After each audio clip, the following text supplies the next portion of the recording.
Namaskar friends, myself Deepak Kumar Rath. I welcome you to the digital media of Uday India.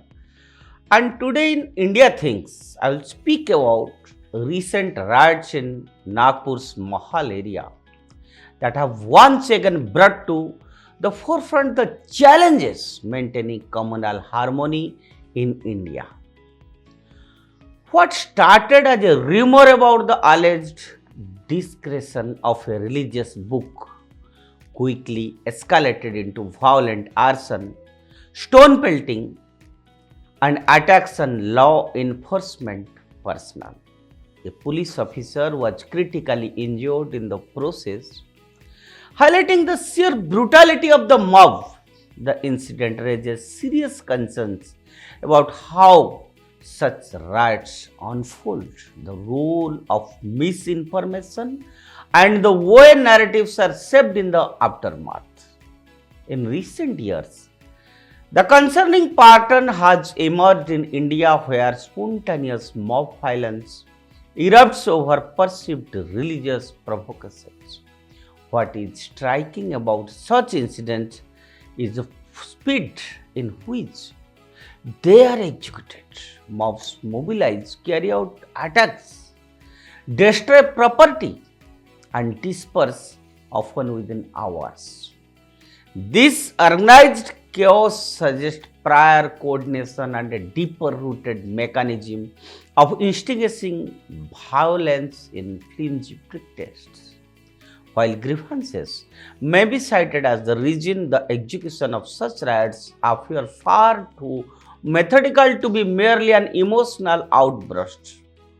The crucial aspect of these riots is the role of social media and word of mouth rumors in fueling tensions.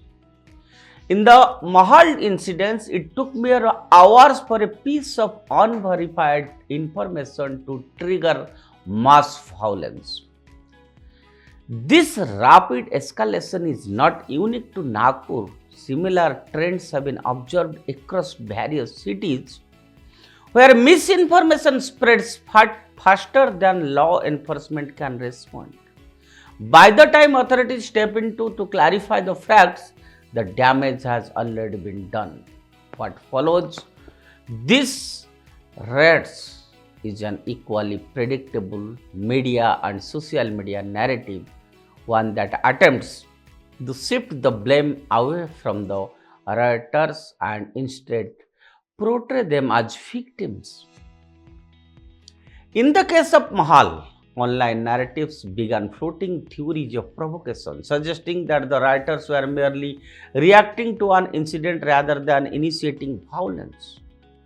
Another common tactic is to highlight sporadic cases of human change or good Samaritans to create a counter narrative that paints the perpetrators in a different light.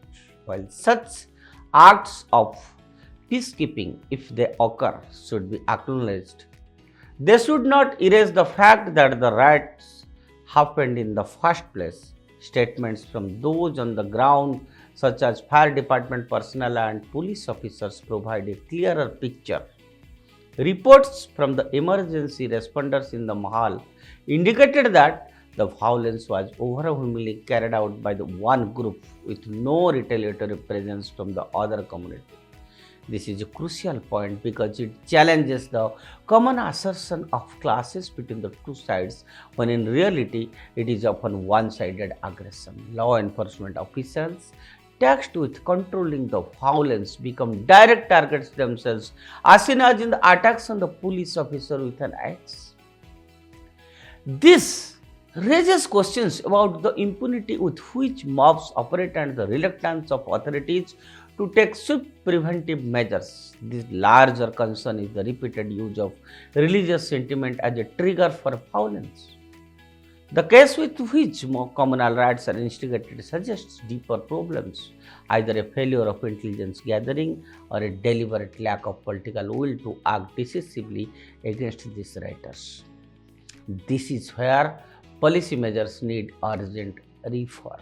Arresting rioters after the fact is not enough. There must be stronger preemptive action to deter such occurrences.